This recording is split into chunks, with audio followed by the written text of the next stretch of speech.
Welcome, everybody.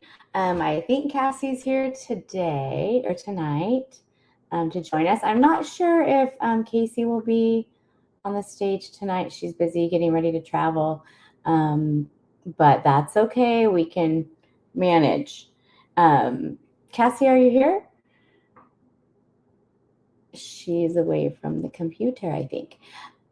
Tonight, I think we will talk about the Golden State Killer again. We have some more tidbits that we wanted to go over that we didn't get to cover. I mean, 40 years of terror, or 40 years avoiding apprehension. He sure gave us a lot to talk about. So we will go over that and look at some of the information that we found. Let me see. Let me bring this up from last time. If you were here, I apologize. We're going to get a little bit of rerun, but it's a lot of good information, and I'm sure that we'll learn something new, or you will learn something new, even if you watched with us last time. And you can feel free to chat from where you're and tell us where you're from. Let's see.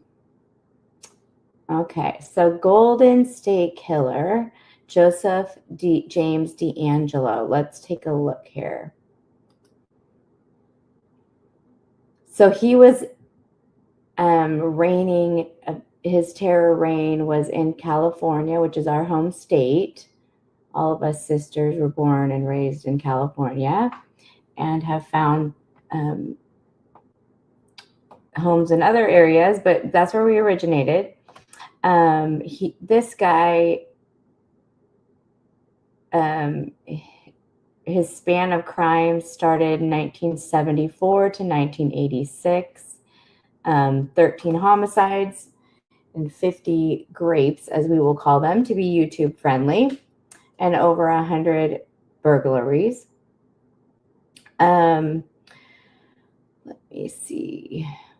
So the picture on the left is him as a police officer, which he served in Auburn, California, I think for 3 years, and in Exeter, California.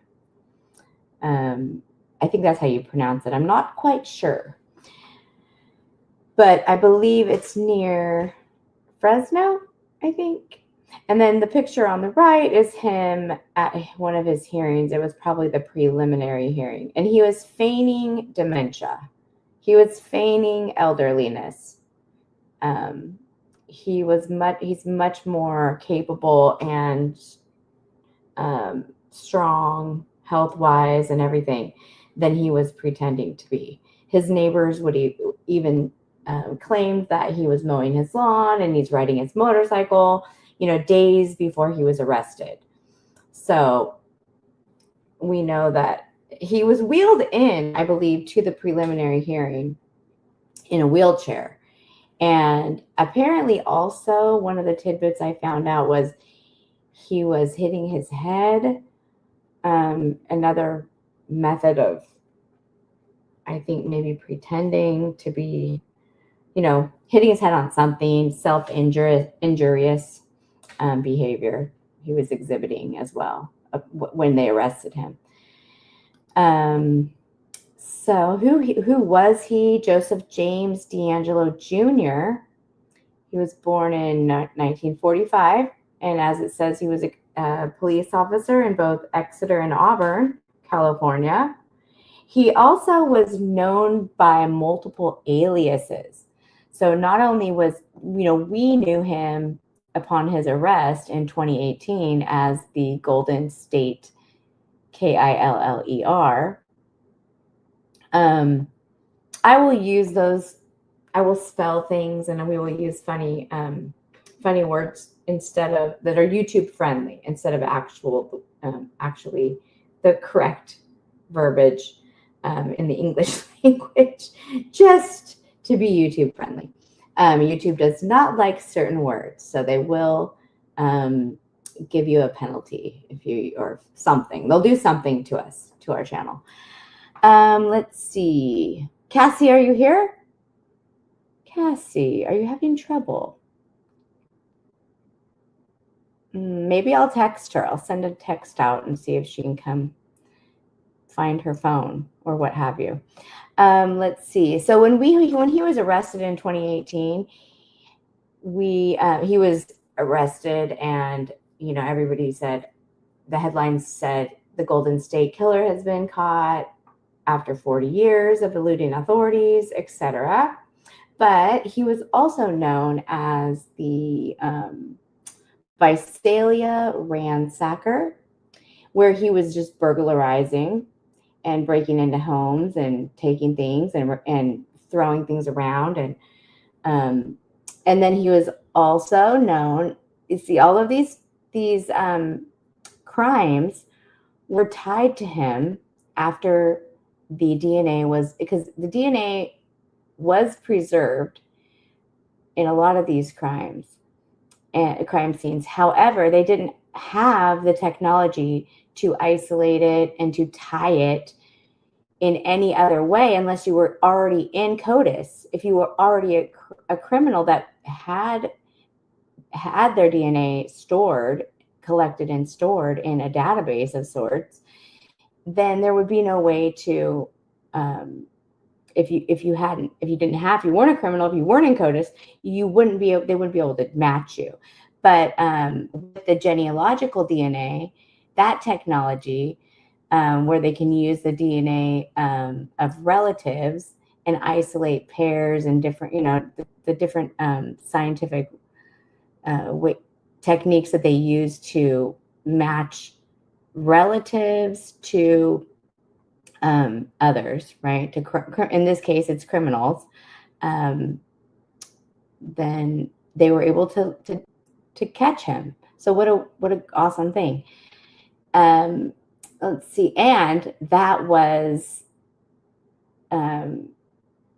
attributed, or his arrest and everything, although I'm sure it was a group effort, lots of agencies worked together, and but it was such a cold case. And one detective in particular, Paul Holes, who had been looking into this case, just being curious, and I don't remember exactly the story, but he does talk about it in one of his interviews. Paul Holes is awesome. Let's take a look at him. Let me find a picture of him really quick so we can look. Okay, just a moment, because he's my pretend boyfriend. Okay, in one moment, I'm going to take that, and then I'm going to do something else here. Bear with me. Oh, no, that's not what I want to do. Okay, here we go. Paul Holes, right here. He's a nice looking fella. So it says Paul Haynes above him, but Paul Holes, it says Contra Costa County lead investigator obtained a newspaper clip and a negative and shared it with an author, Michelle McNamara. So what this article that I pulled up was referring to something that we're going to talk about a little bit later, but not right this second. But I just wanted to give you a little glimpse at Paul Holes, detective, who is now retired. And he actually went over to DeAngelo's house when he got the match from the genealogical DNA lab. He went over there and he waited outside of his house. He didn't go to the door, but he waffled back and forth, wondering if he was going to go knock on that door. And it was the day before he was supposed to retire, and he decided against it. But shortly thereafter, the authorities, they got the arrest warrant and everything ready and went and arrested him. But Paul Holes was so invested because he had been working on that case, helping and working also with Michelle McNamara, who wrote the book, I'll Be Gone in the Dark, as it says right here. And then there's a guy named Paul Haynes, who is also a researcher. So Paul Holes is the detective and Paul Haynes is a researcher. I thought he was a producer, but he wasn't, apparently. But anywho, that was a little tidbit because that's Paul Holes, and we love him for his hard work and dedication. Let's see. So we were discussing his different monikers. So he was the East Area Rapist, and then he was also the original Night Stalker. So in Southern California, there were some horrendous homicides that were done, and they never caught, at the time, they didn't catch the perpetrator.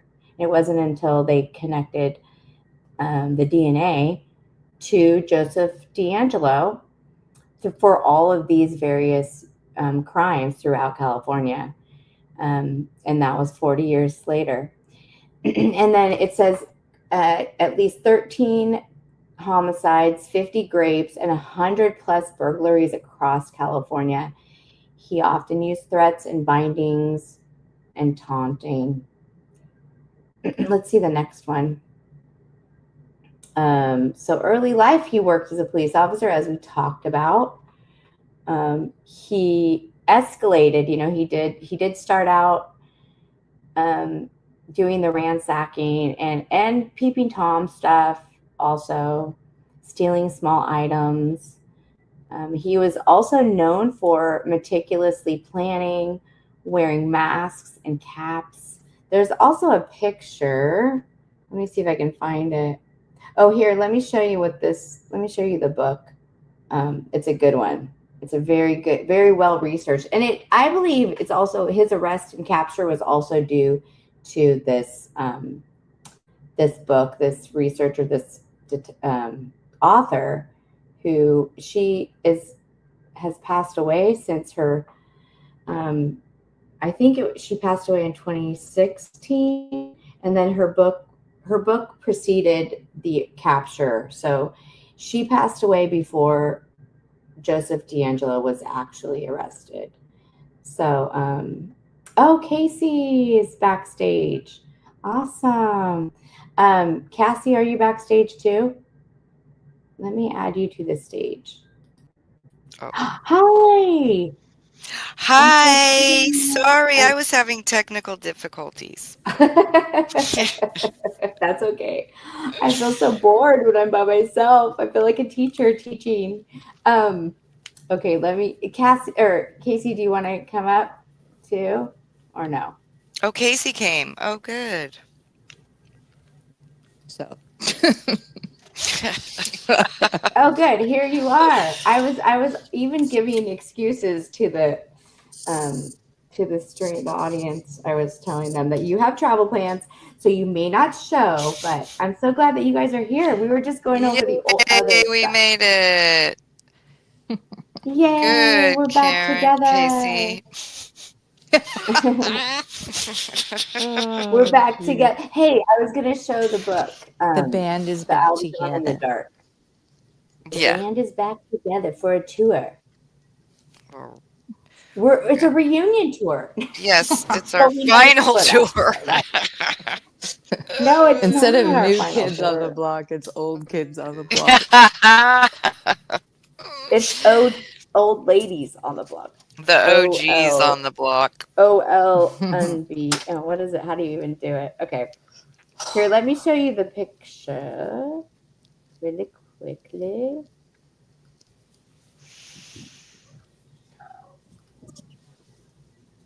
This one. Oh, yeah, there we go.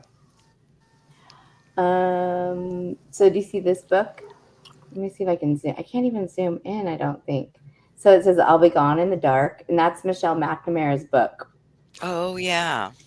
That is good. It's also made into a documentary movie. I believe it's on Prime. It's really good. It's full of good footage and old, like original, 1970s and 80s, when his heyday was, when he was committing all those crimes. And the police were in action, and the local news was reporting, and the people were there with their big fat microphones on the scene, and the detectives in their leisure suits It's were so on the funny because that's how scene. it looked back then. That's how it all Hmm. was all the time. Mm-hmm. We could skip around. We could skip to, because Oh, yeah. ultimately why I wanted to come back to this same case, because we've really talked about it 3 episodes, but um, it's so much. There's just so much, you know. Yes. There's so much to discuss. I don't think we could have, there could ever be enough time. But remember, Casey, when you brought up the town hall meeting and everything, Yeah. I did a little research and let's Good find the job. photo. So it was mentioned in McNamara's book. It was. Oh, what's that? Ding. I don't know what that is. Was Um, that for you? no, I heard a ding. I don't know what the ding is. So It was a Oh. microwave. Oh, Oh. okay. So here it is. This is super cool. Okay. So the question that we had last night or the other night, that's 2 nights ago, did the Golden State Killer attend the community town halls in the areas he terrorized? So there was long-standing speculation for like 40 years, right, or more, whatever it is now, about whether DeAngelo appeared at a public meeting during the East Area Rapist crimes. So while he was doing his criminal behavior and the community was up at arms, they were coming together, they were sharing safety tips, but they had to physically, get together because it was pre-internet, obviously. We're talking 1977, right? So there Mm-hmm. was a photo that was circulating, and it's 1977, November 8th, and it was published in the Sacramento Bee, the Oh. newspaper, November 9th in 1977. And it was put out by ABC 10. Okay. There's 2 photographs. Let me see if I can click closer. Oh. That's the clearest one. So There that's was a a good there one. was footage too, because Yeah, there is footage. let me look up, did you see that cold case file one? Have you looked at that? From Yeah. 90 something, 91, early 90s, not really 90s. I don't know if I've seen it. It was from the 90s about this Yes, case. that's when I saw it. I saw it in, Oh, really? mm-hmm. Oh, thank you. Oh. Thank you, Karen S. Um, well, we Oh, are is there trying. a is We are there a trying. You can look. Can you see the chat? I can in a The second. full chat? Because some people aren't able to. If you're on StreamYard, you might not be able to. Can you see it on StreamYard? Well, I'm also on YouTube, I think, on here. Yes, I can see it on. I can see it on StreamYard? StreamYard. Yeah. Hmm. Oh, cool. Okay, thanks. See, I I can't. wasn't sure. Oh, yeah, that's right. I did see. We weren't able to go onto Facebook tonight for some reason. It kept kicking me out. So I don't know. They don't like us there on Facebook. Um, So anyway, it says it shows a crowded community meeting discussing the East Area Rapist. Okay. And there Mhm. wasn't, this is the original newspaper clipping. So There it we is. It can't says, really see very no, you can't. That's why I showed that one picture. It says profile. It was at Miraloma High Maryland School. High School. Oh, Yeah, it wow. says approximately 700 people Right packed by the where he lived. Miraloma High School cafeteria Tuesday night to hear about the most hunted man in Sacramento County, the East Area Rapist. Sacramento Sheriff's Officer, it's very small, so I'm trying to read it. Oh, What? But I just found, remember how, okay, so I'm sorry to interrupt you, but that's okay. when I saw that cold case files back in the early 90s, um, Hmm. they, they, they had identified a suspect for the murder of somebody in 1990, and it was him, but they didn't link him. They, I think that's what this is. This is the cold case files. Police solve. Um, they announced the 90s. Okay, sorry. Finish what you're saying because I have to check this first. Check this out. So finish what you were talking about, and I'll check Okay, this. I will read this and you can research on the side. Yeah. Okay, now I have to zoom in again. Zoom, zoom, zoom. I don't Zooming have my, in. I need a magnifying glass. Do you want me to Um, read it? no. You can read it. Can you read it? Can you read that really? No, I can't. Sorry. Okay, I was gonna say, because on the computer I could see it better, but it says, okay, so Sacramento Sheriff's Officer Gary Lane something, which is it's kind of weird to read right there, and Detective Carol Daly spoke about how the public could protect themselves from the man who police say has attacked 25 times. It's either 26 or 25. Most recently in a neighborhood near the high school. So they're like, come on over to the high school. He just attacked over there. Over there. Now it's gonna be evening, but just come anyway. Just come anyway. He's around, he's prowling this area, but come closer to where he was. Okay. Some women interviewed said they came in the meeting simply because they came to the meeting simply because they were terrified and wanted to know more about the man Detective Daly said has extremely violent potential. Others in the others in the predominantly young female crowd said they came to learn about how to increase security in their homes. When Detective Daly began detailing the suspect's appearance and method of operation, the crowd became very still, listening intently through most of her talk.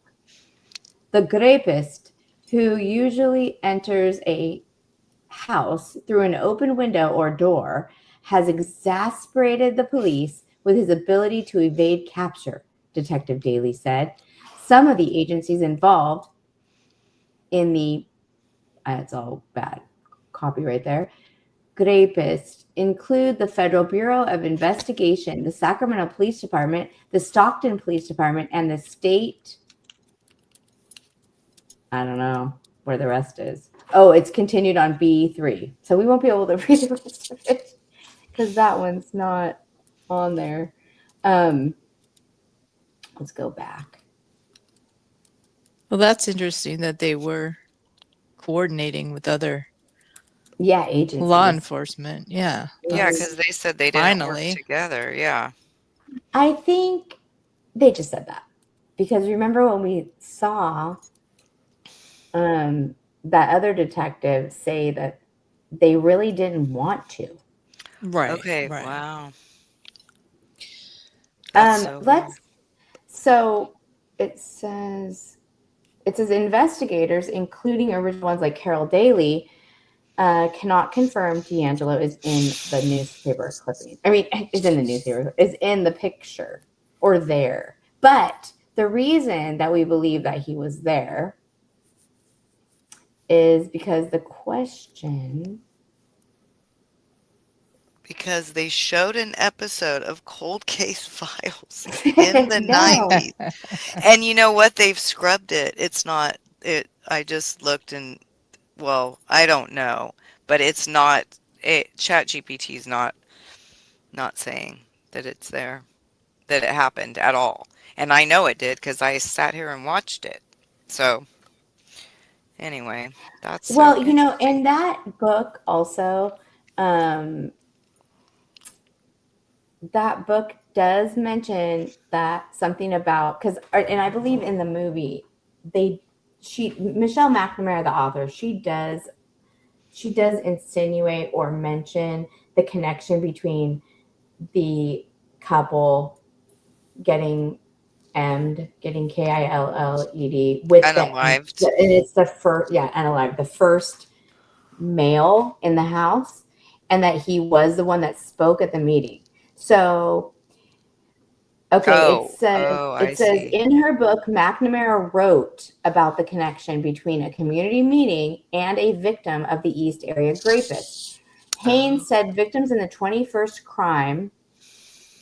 Okay, so the 21st, the number 21, the 21st victims or the crime or whatever, attended a community meeting at Del Deo. I thought it was at Miraloma. Okay, we're getting conflicting information. oh, that is so. Well, there were probably more than Men, yeah, there were one more than that. because he Well, was this terrorizing picture, for Because the one. first one, there weren't that many people there. It was like a lot smaller of a venue. Yes. Um, and remember the man that stood up and yeah. So this is, I'm gonna say that this part. Okay, oh, okay. it says where a man criticized the investigation, and that is recorded. That is, I've seen. Have you seen the footage? I just can't find it, and if I stream it, then they're gonna give me a copyright strike because it's gonna be Oh, from, it seems like I did see. Wasn't it on her yeah, documentary? maybe, and it says you you guys, he's real like angry about, like, he won't come where there's a man in the house. Oh, yeah, And that's right. remember, and he stands up and he says that, and it says that man and his wife were later attacked May 17th, 1977. They were the But 21st. yes, the 21st crime. It says, according to Haynes, who is the researcher for Michelle McNamara's book, the photo is not the same community meeting that connects a victim to the East Area rapist. The photo was taken later. Well, that's fine. That doesn't matter about the photo. We just want to know if he was there. Yeah, Yeah. he was there. I know he was there. I don't know why. He would completely Okay, do where that is because that he's. timeline now? People Oh, have also there it is. rumored that the man who spoke out said something along the lines with, "How can anyone get away with raping a woman in front of her husband?" But so it says Haynes, excuse me, it says Haynes pointed to the dates again. If the man spoke out at a meeting in 1976 and the East Area rapist started attacking couples in 1977, how would this man know the East Area rapist was targeting couples? Haynes said the claim is just a rumor. Well, I thought it was in her book. So,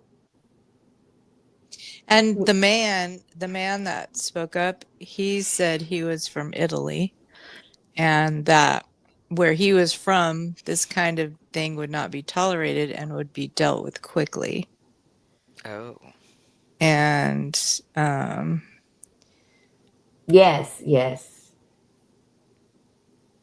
where was the 21st? I'm looking at the map. I'm trying to find the 21st one. 21st. oh yeah, Because I wanted to see attack. where. Yeah, because it looks like 27 was in. Okay, wait. So, oh, no, don't do that. Oh, that's not working. Okay.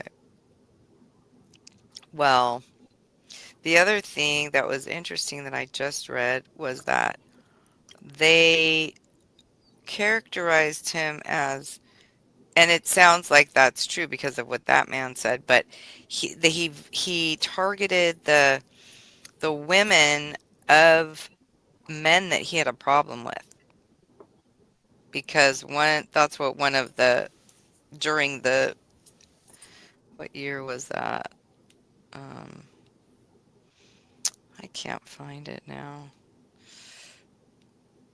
But For yeah, which thing? that's what one of the detectives or who one of the investigators for he targeted women in the raping part of his crimes.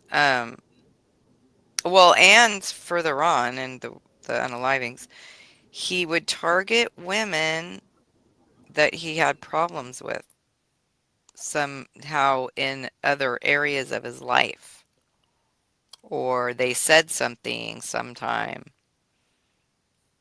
That's what this article I just read that I can't find now. So there you go. Let me Well, see if I can find it. another thing that I remember hearing, I don't remember what it was on something, but it was related to it was related to one of the attacks, and he was talking to the victim, and he was asking, I mean, was it the youngest girl, the one that was real feisty? Remember that I was talking about last time? I think she was like 13 or something. Remember, she was the youngest victim, Yeah, she Oh and was yeah. 13, yes. mhm, and she spoke. He asked her if she goes to Sierra College, and she said no. And he thought I mean, it was totally the fact. He totally thought that it was this girl that he had been watching, and it Oh. wasn't. Hmm. So it was a miss. So he could have totally misidentified. It was a case of misidentification. Maybe she had an older sister or something. And She did. There was a neighbor. It was a neighbor. oh, Hmm. okay. Yep. So interesting, huh? Does anyone want to go over these things? The Decade of Terror. We really did talk about it. The original Night Stalker in Southern California, Visalia, and all the different aliases. How they put them all together. It just goes to show you that um, DNA, even though it's not everything, it's so important, right? Because without it, we wouldn't have caught him. Right. We, as Yes, if we did it. We did it. you did do it. We did it. It's all because of our new theme song. Casey, did you hear it? You didn't hear it, huh? I'll play it. No, I didn't. But don't Mm. play any music Okay, because it will never go away oh yeah. like last time. It's because you No, had it no. going on Mm-mm. YouTube, and yes, it is. Yes, it is. I I shut promise. down YouTube. I shut down everything, but it was still playing. You couldn't have shut down everything because you were on, darling. Okay, this is what it says, this article. Do you want me to try and share it with you and then you could share it on the screen? Yeah, you can just email me or Okay, text. I'll Yeah, email it email to is you. probably the best or whatever. You're gonna get an email from mom then, probably. Oh, good. I've been waiting to hear from her. I've been Y- waiting to hear from her Yeah, for it's so coming from long. mom, so just be aware. Okay. Oh wait, that's not your right one. Hold on, shoot. No, that's not. Okay, wait. Okay, this is the right one. Okay.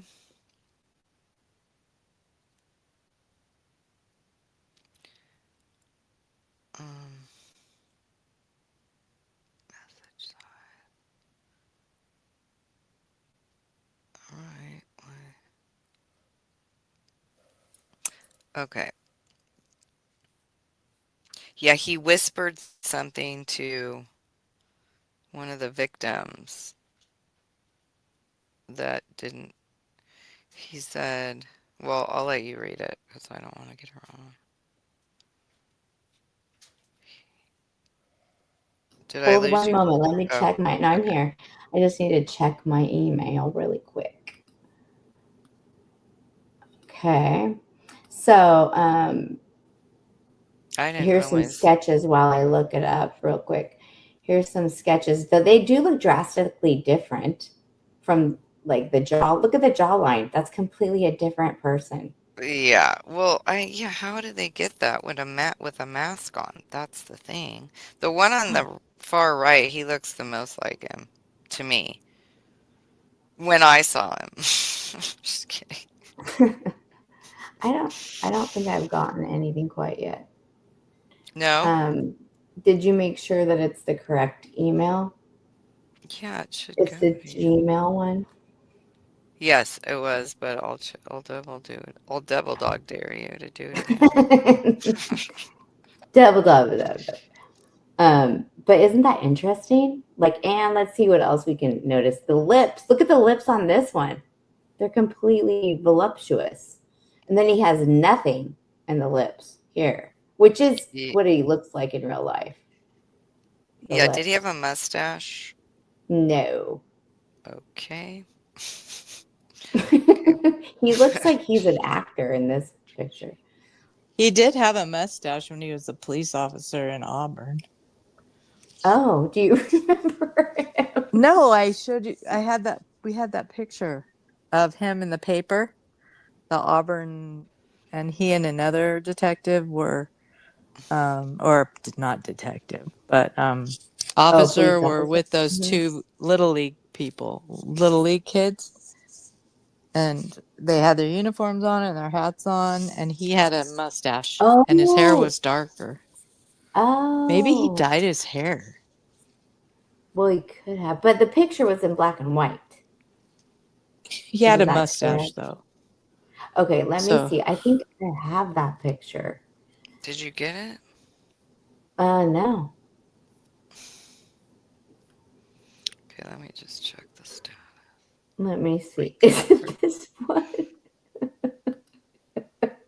Yeah, I'm looking at the picture right now, and he has a mustache.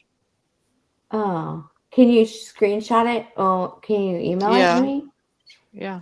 That is so funny. Look at this one. Okay, it's not going. Oh shoot, how do we do it? Okay. I'm gonna show you this one really quick.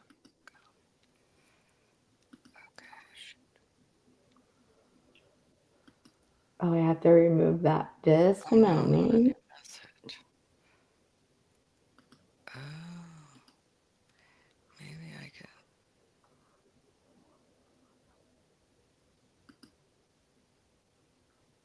can. Maybe I gotta fix something really quick. Oh my gosh. Well, we're on that one. Well, we'll just go back to that one because we were learning about some of his crimes. So, okay, give me a second. She's focusing. I'm gonna mute her so she could focus. Okay. This is I just sent you the picture on email. Mm-hmm. Okay. This is Claude Snelling, and how sad that he was attacked by. He was trying to rescue his own daughter. He was trying to be kidnapped by the perpetrator, and he was homicided. Okay. During an abduction. So let's see another one.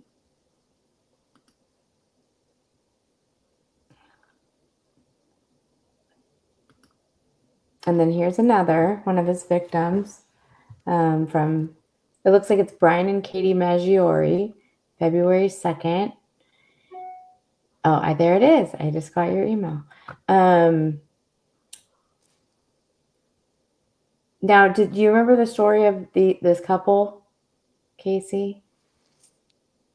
Were they the ones walking the dog?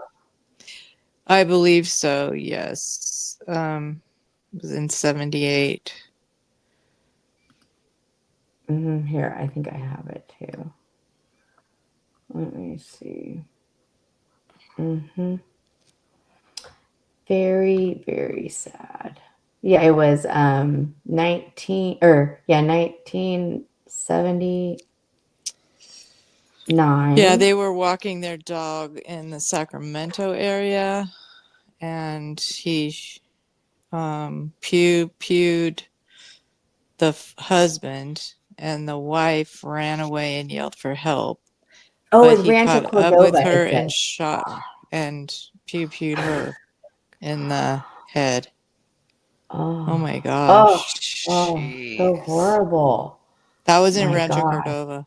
Yeah. hmm And it said it was near where the 5 other graping attacks had occurred. And Mm-hmm. it says they fled after a confrontation on the street, but were chased. And I didn't know that detail that the woman got away at first, and Mm-hmm. then Yeah. he caught up with her. Oh my goodness. So Jeez, that's horrible. Some scary. investigators suspected that they had been aimed by the East Area Rapist because of their proximity to the other attacks locations, because a shoelace was found nearby. And that was one of his tools of the trade that he would use to bind. Yeah, and that, this is what I was going to show. So let's see for 1 minute.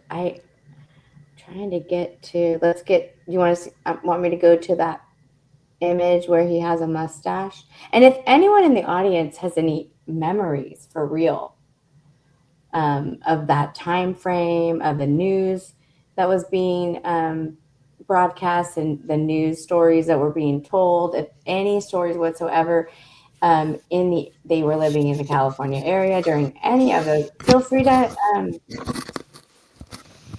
to mention in chat. It doesn't cost anything to type.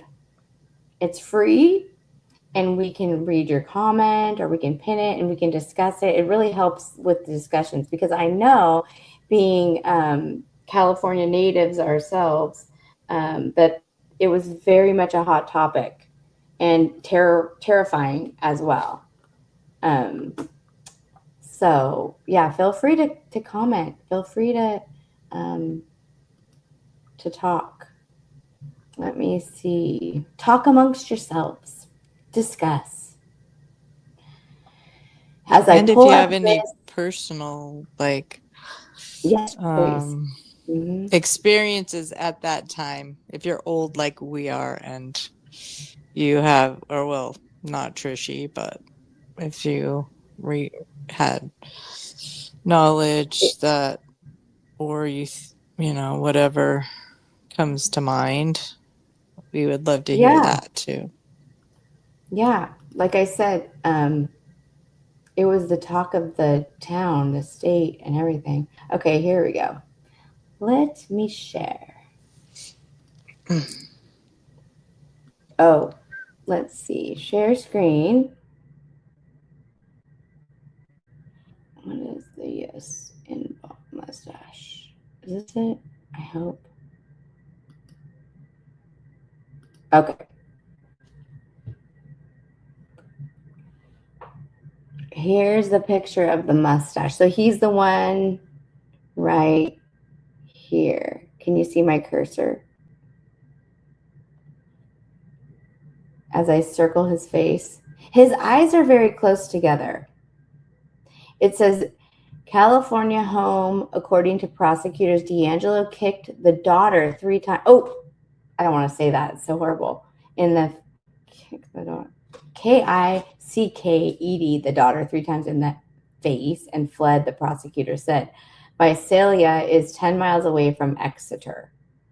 So this is when he was serving as a police officer in Exeter, and it is then he served as a police officer in Auburn, California.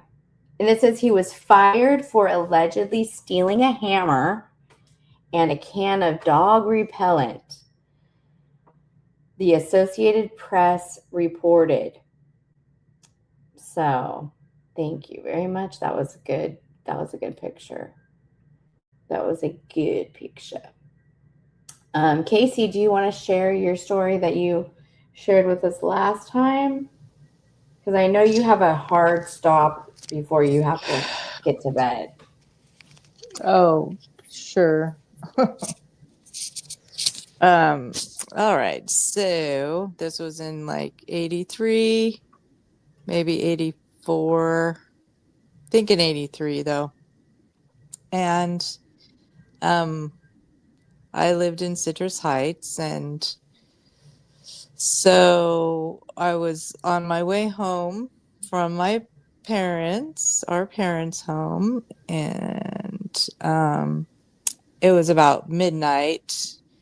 And now this, you know, we hadn't heard a lot about the ear, um, you know, because he was probably down south at this point doing things, or maybe he was less active because that's about the time he had like Mm-hmm. got married and had 3 kids. So anyway, I'm driving home. I had my 2 kids in the car. They were sleeping, and I get on the freeway, um, driving along, and I pull over in the right-hand lane to exit, to get off on my exit, and a car on my left passed me, but then slowed down and then got behind me.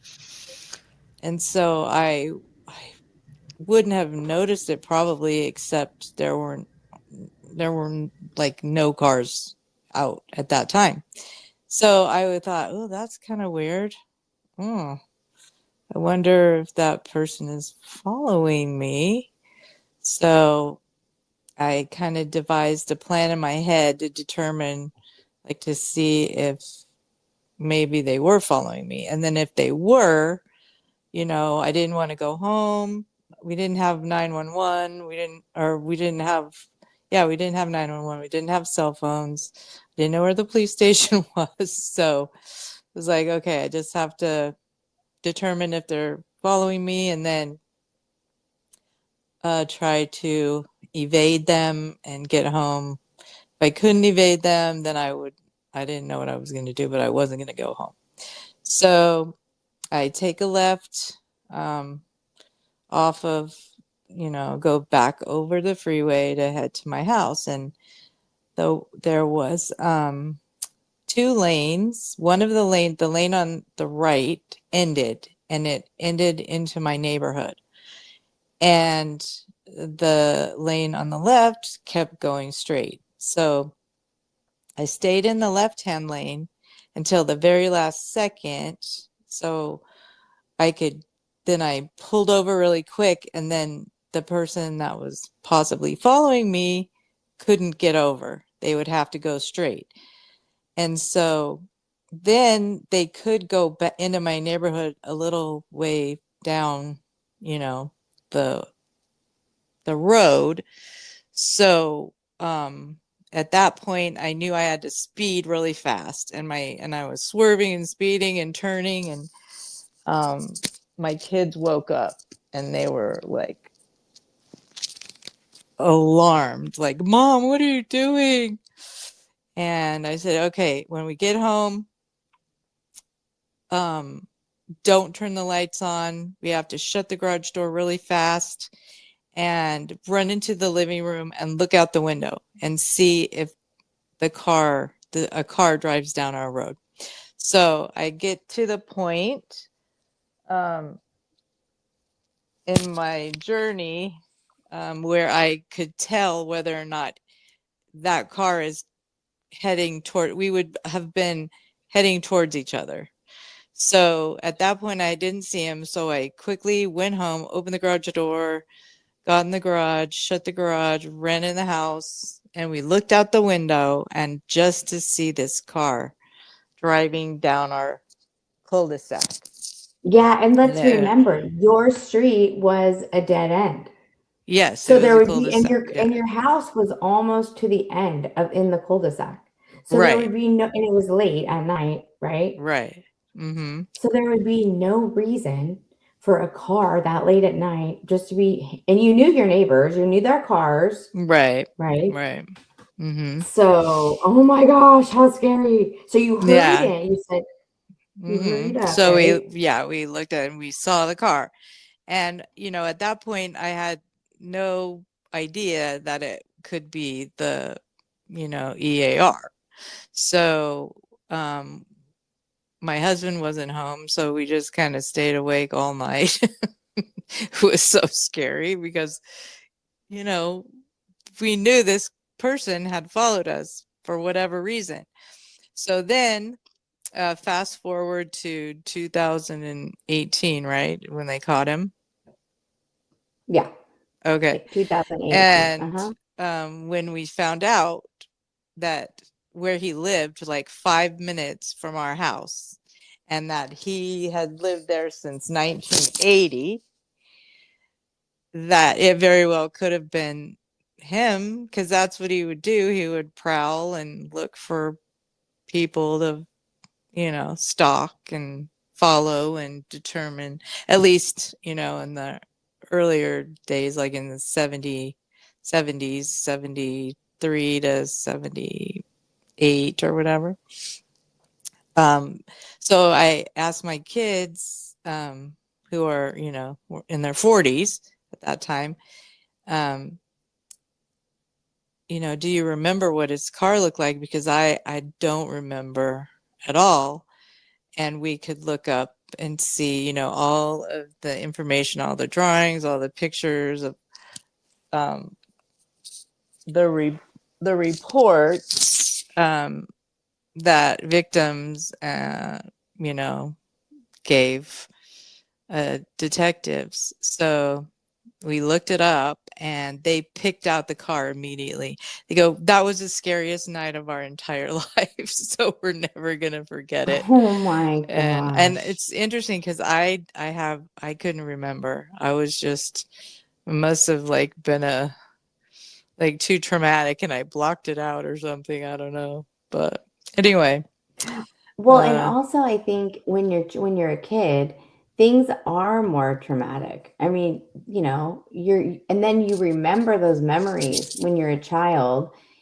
There's something right. about scary and, whatever, if it triggers strong emotions, then you will have a impression. You will be able to recall things, or you'll bury it. But most, but if you think Mm-hmm. back, those memories that you remember when you're little, you don't remember just run of the mill days. Like you don't typically, if you're thinking back, oh, when I was 5, I Right. remember what I ate for breakfast. Like you don't remember No. boring things. You Right. definitely hold on to those things that, like, I remember cutting my bangs when I was getting ready for your wedding, when you Oh, were right, right. getting married, and I was 2.5 or whatever. And I remember feeling sad and left out because everybody was getting their hair cut and their hair styled, and nobody was doing my hair. So I took the scissors and cut. But that's one of my earliest real memories, besides getting a doll buggy for Christmas and leaving it out in the rain and it getting rained on. Like, do you remember that? But I mean, that's probably why the kids remember Right. at time, Mm-hmm. because it was so scary. And even though you think, well, I was an adult, you were scared, I'm sure, but you just filed it away, you know.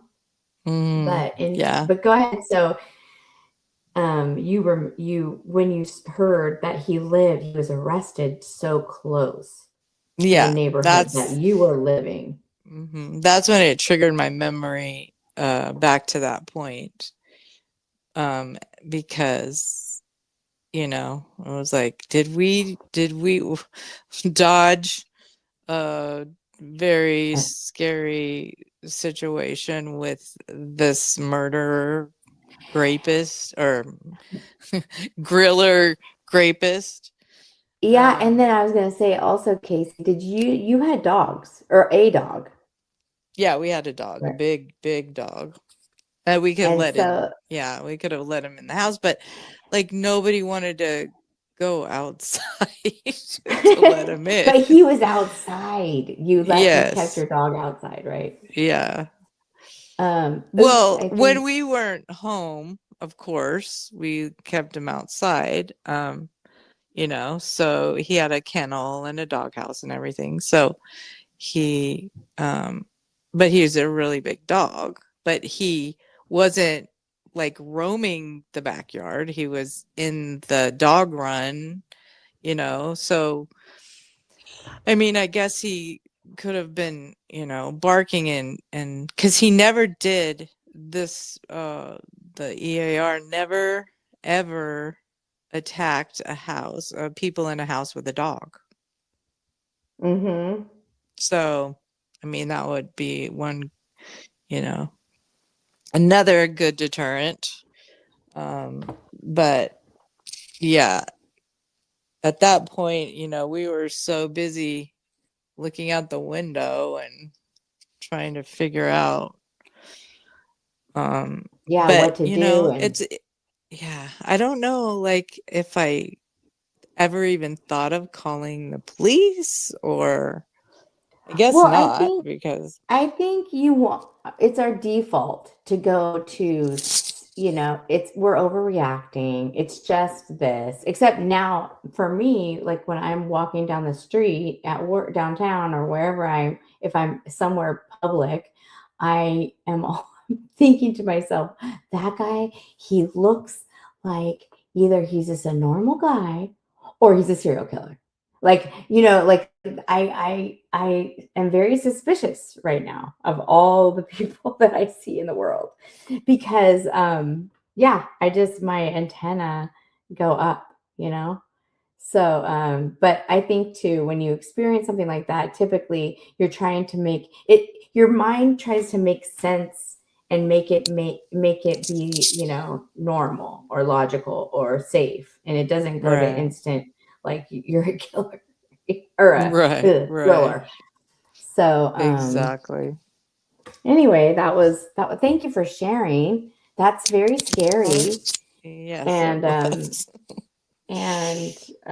I have never had anything like that happen. I've never had anyone follow me. I've had people that I think could be following me, but um yeah, that is very scary. Let's see what the next slide is. This talks about the different, oh, we didn't go over the victims. Now, do you know who the one of the upper right corner? Who are they? Let me check. I think because this is the Maggiores, I believe. The second one, um, the the wedding couple, I believe that's the Maggiores. Yeah, that's looks like them. Mm-hmm. And then let's see. Oh, I did want to show you guys this picture. Really quick, we'll go over to Carol Daly and let's talk about her because she was a detective. She was a lead detective during these times. Let me show you. It's always really fun to see old footage. Oops, I don't know if I can get it. Oh, darn it. I don't think I can. Because I think this is not. I have a No, picture. it doesn't. Do you want me to email it to you?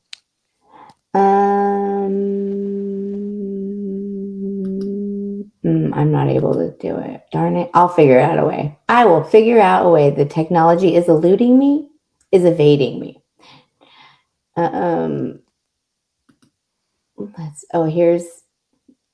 Here's Sherry Domingo and Greg Sanchez. And then the bottom picture is Janelle Cruz, and she's the final victim that we know of, and that was May of 1986. So, how horrible! And she was, I don't know anything behind her, but stories about her per se. Let me see. We have any stories? Let me see. Here's also the there's all those pictures of the, that was interesting. The journal entry that we found also. Oh yeah, the poem. Oh. Mm-hmm. No, not the poem. Oh, the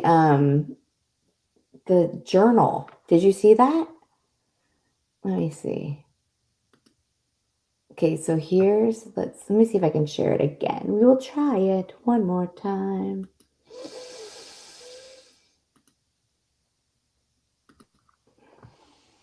Oh yeah, here we go. Okay, so here's this one. That's the sketch, right? Of the 3 different sketches during the EAR time frame. And then here's some sketches, which is, these are funny. Now this, I could see why they think this guy on this with the ski mask, because his eyes are very close together in real, but they're not that bug eye-ish. It's interesting, huh? Okay, let's keep going. And then here's one where he has a mustache. And let's see.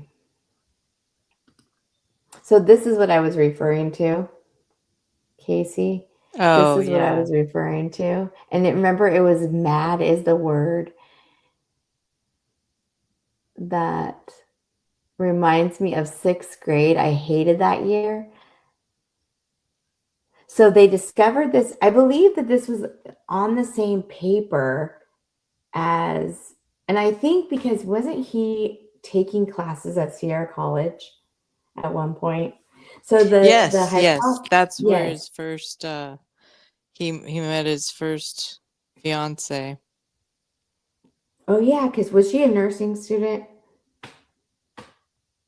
I think she was a nursing student. Her name was Bonnie. Brenda. Oh, Bonnie. Brenda or Bonnie? I can't remember. It was a B name. I know that. Yeah, it was Bonnie because he says it, the name.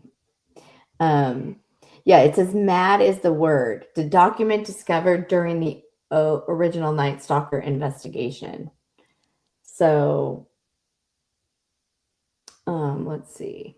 Yes, this is mad is the word that reminds me of 6th grade. I hated that year.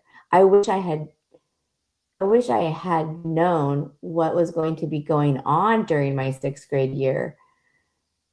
The last and worst year of elementary school. Mad is the word that, and what's interesting too is that this kid or person is writing in cursive writing, which I'm not saying that 6th graders wouldn't write in cursive, but it's obvious. I think it's an older person writing this. You know, right? Is that it hurt me very much. There was so much disappointment from my teacher. Well, I hope that the teacher is safe. The 6th grade teacher didn't get attacked. Yeah. Let's see. Yeah, clearly all the things that happened to him when he was a child Played a part in. never left him and fueled his Rage. desire to hurt and hurt others. Hurt people, so they say. I just sent you a picture of Carol. Emailed it to you. I have it. Okay, so let me see.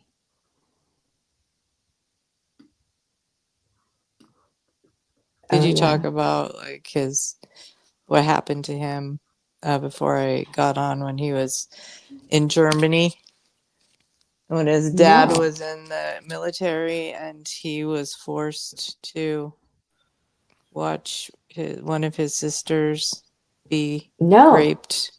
No. Oh yeah. By who?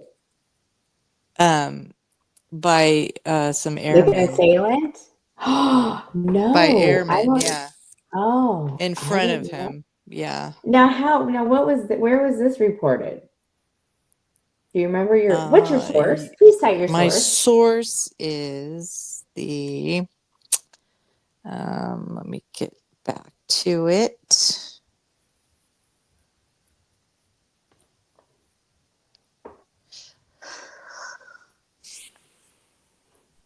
Well, it's okay. I mean, you don't have to. I'm just Oh, joking, but I I've think it never was heard of that. it was Wikipedia. Hmm. I mean, I'm it pretty had to have sure it been was during the Wikipedia. investigation, right? I mean, it had to be Well, somewhat. yes, but that's where Wikipedia gets its information.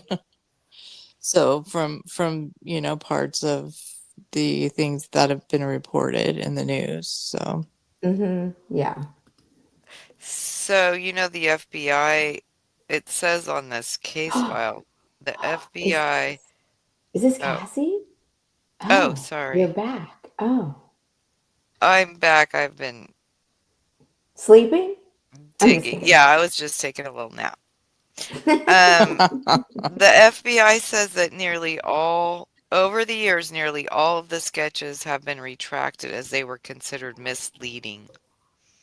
All the what? All the sketches. Have been retracted like during the course of the investigation or I don't know. It retroactively? says suspect sketches. This is on Case File. The Case File podcast. It's Oh, it's I a don't know. podcast and it's called Case File. On their website, it says suspect sketches. The official East Area Rapist Golden State Killer. And then FBI, it says the FBI says over the years, nearly all of the sketches have been retracted as they were considered misleading. So Oh, they're not posting them on here. I don't know. Interesting though. interesting. Here's an So original document, a billboard advertisement appealing for information. But that picture is very spot on. Excuse me. That sketch that is, sketch does look good. Yes, I I agree. mean, that looks very spot on to him. Looking at his, this is an original. So they were going to get $50,000 reward for arrest and conviction of serial burglar, Yeah, he had a rapist, and homicider. Oh, that's very interesting. This is the last image. I can go to Carol Daly, but let me see.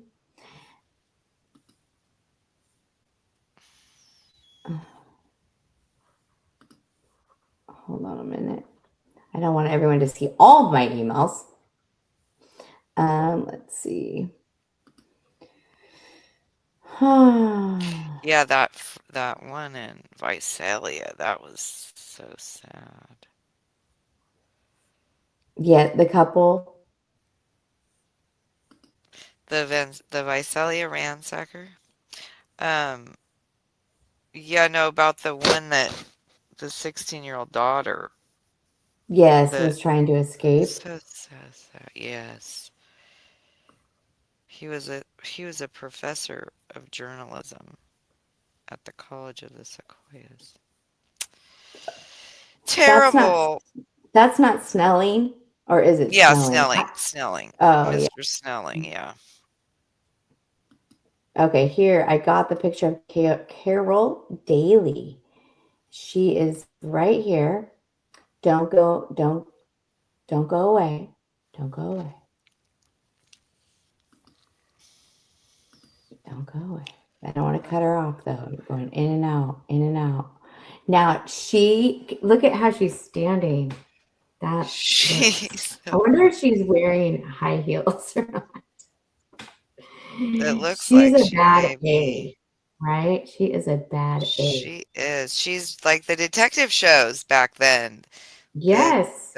well, Angie Dickinson, she played, what was Yes. the name, Karen, of I that don't show? know. I don't remember, but I remember I mean, the. KC knows. Oh, let's call her. Policewoman. oh Hello. oh Oh, Yeah. it was yeah. called Was it Policewoman. was it called Policewoman? With Angie Dickinson?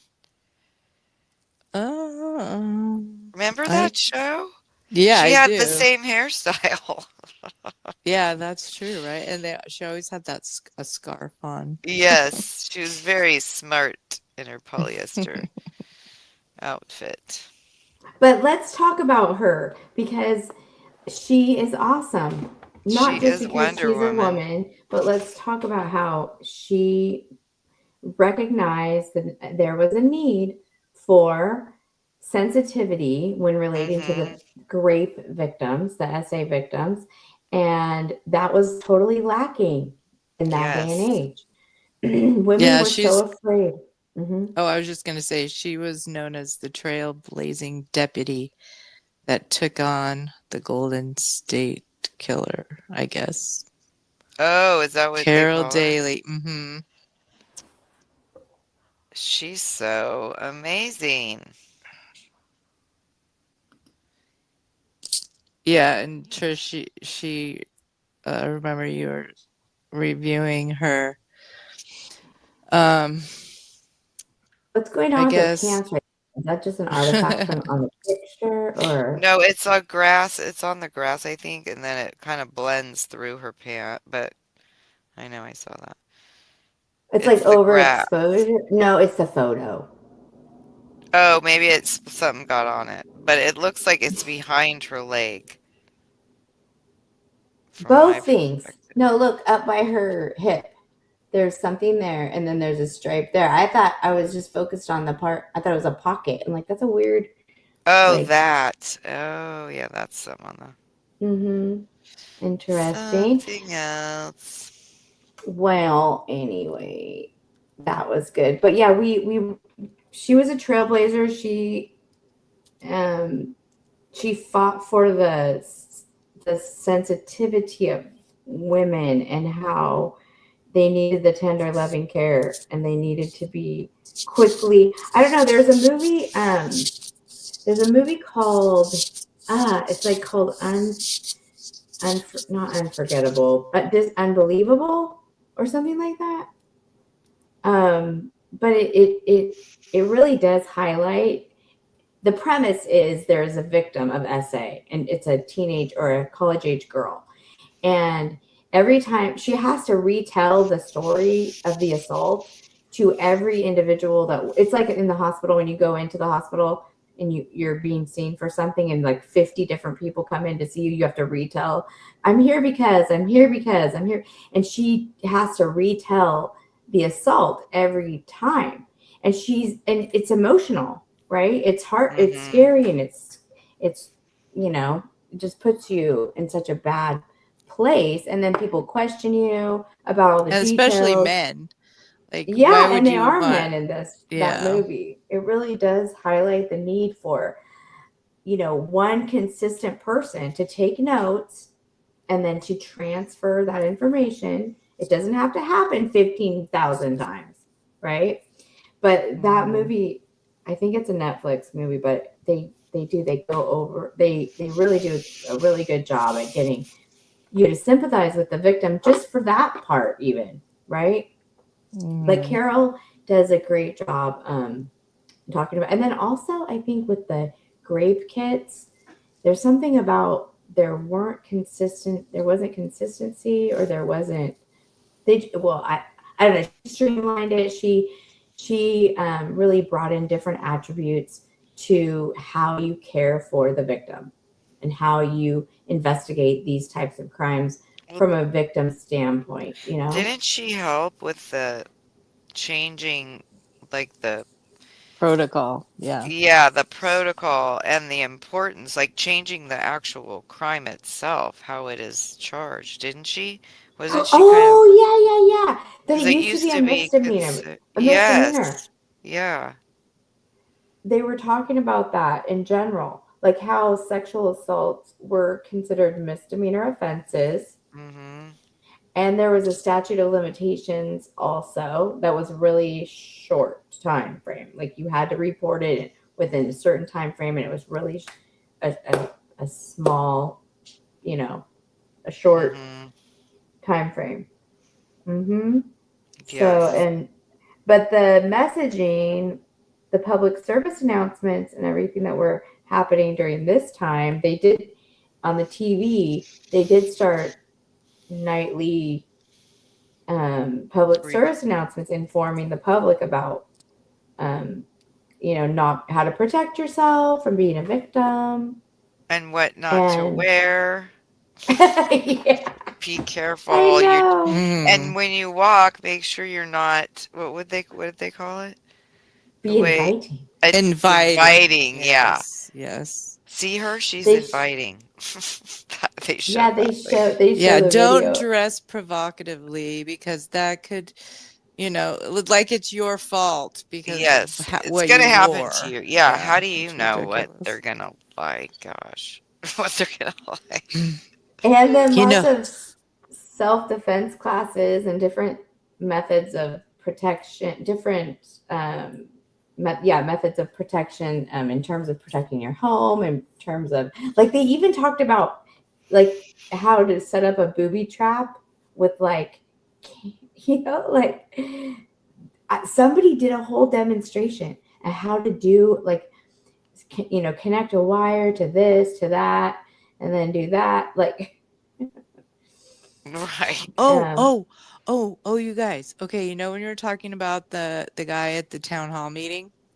Mm-hmm. uh-huh Well, Carol Daly at one point, well, she always went to the victims, homes.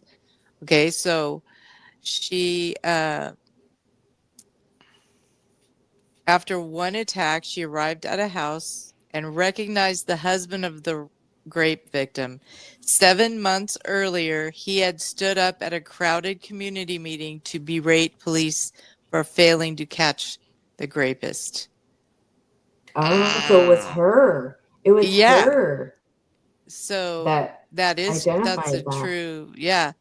Um, with very few exceptions, Daly interviewed every woman in Sacramento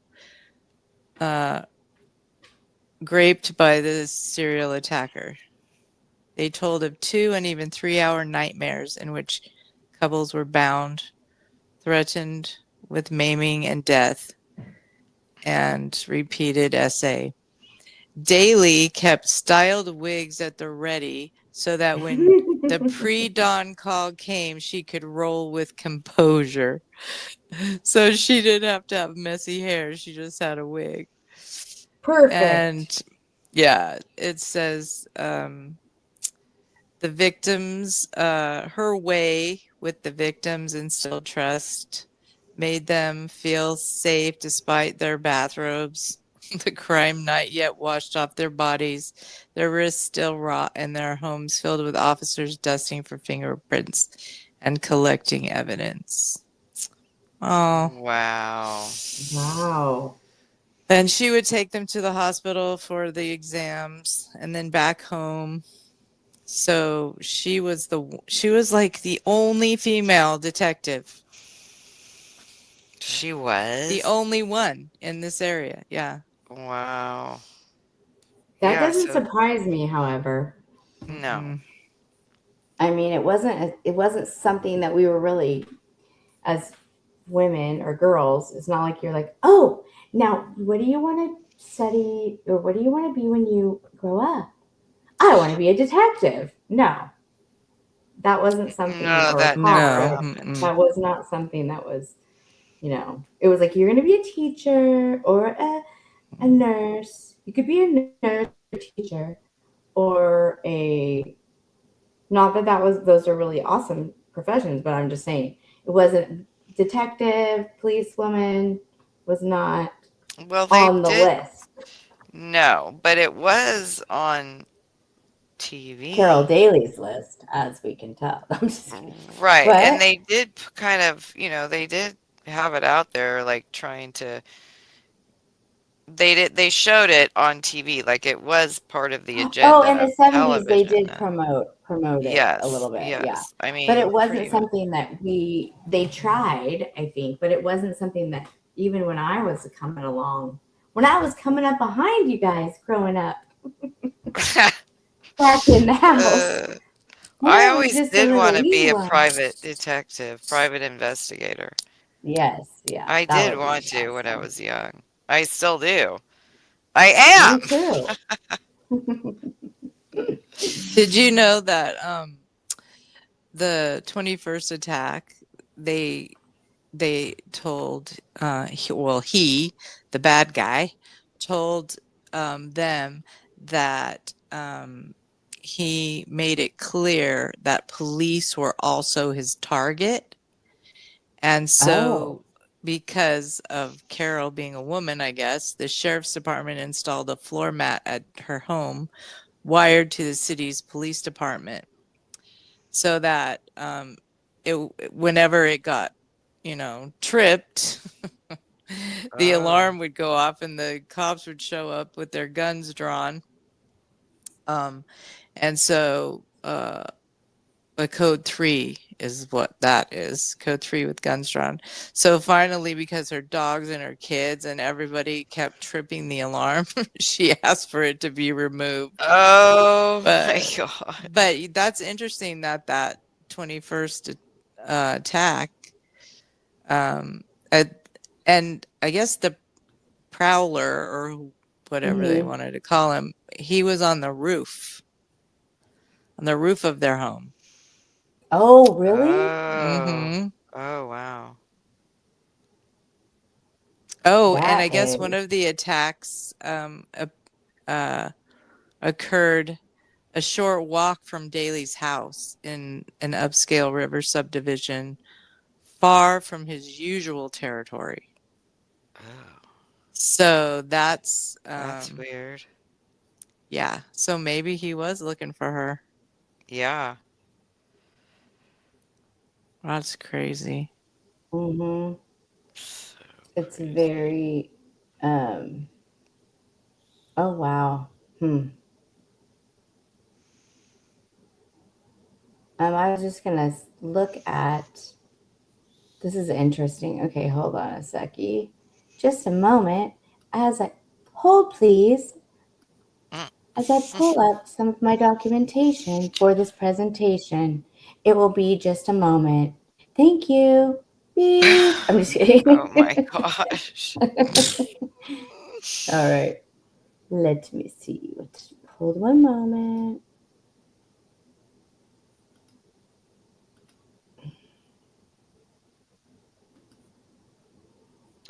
Okay. So I pulled up something interesting. Um, Visalia. So starting at the top, Okay. here's him at his arrest. Yes, Cassie, did you need to say Oh, something? I was No. just gonna say I found out the episode. Okay, so I was wrong. It wasn't in the 90s. It was in 2000. The cold case files was in the episode um May 28th, 2000. It was called The Original Night Stalker. That was the name of the episode. Oh. And And that it was was in Cold Case 2000. Files? Yes, Oh, cold case files. awesome.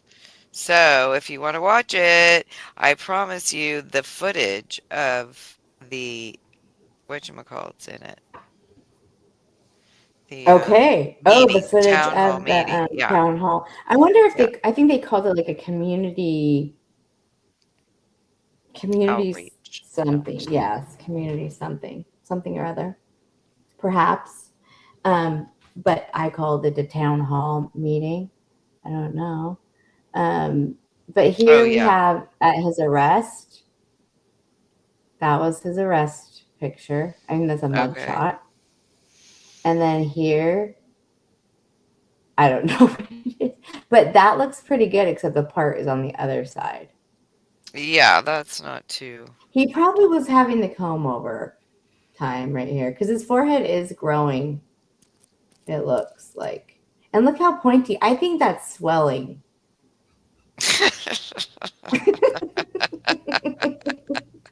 I do. That is funny. Do you think they beat him up when they arrested No, him? he beat himself up. Look how he has like that marking. Oh, and then there was another thing about that I remember that when I was researching, he had supposedly had his crock pot on. He was cooking a roast, supposedly, upon at his arrest Oh, time. right. So Yeah. when the police came to apprehend him and to take him down to the station, he asked them if he could go run back in his house so he could Turn turn off the off crock pot. the roast. Or maybe it was a roast in the oven. It wasn't the crock pot. Maybe it was the Oh. oven. Because he didn't really have to worry about the crock pot. It would just stew forever. And when he was done with his serving his time, it would be It perfection. would be perfectly cooked. Joe Did It, Murray. you it was, did you guys see him in 2020 when he was getting sentenced? He yes, looked how like skinny he was. he had Hmm. lost so much weight, Oh, Yes. really? and he looked like, you know how when he first got arrested he was trying to be all crippled in a wheelchair, and in this Yeah. picture he looks like he's been working out. He It's was, well, very supposedly he Oh, would work yeah, out you're in right. his gym. In his, I mean, not his gym, his garage.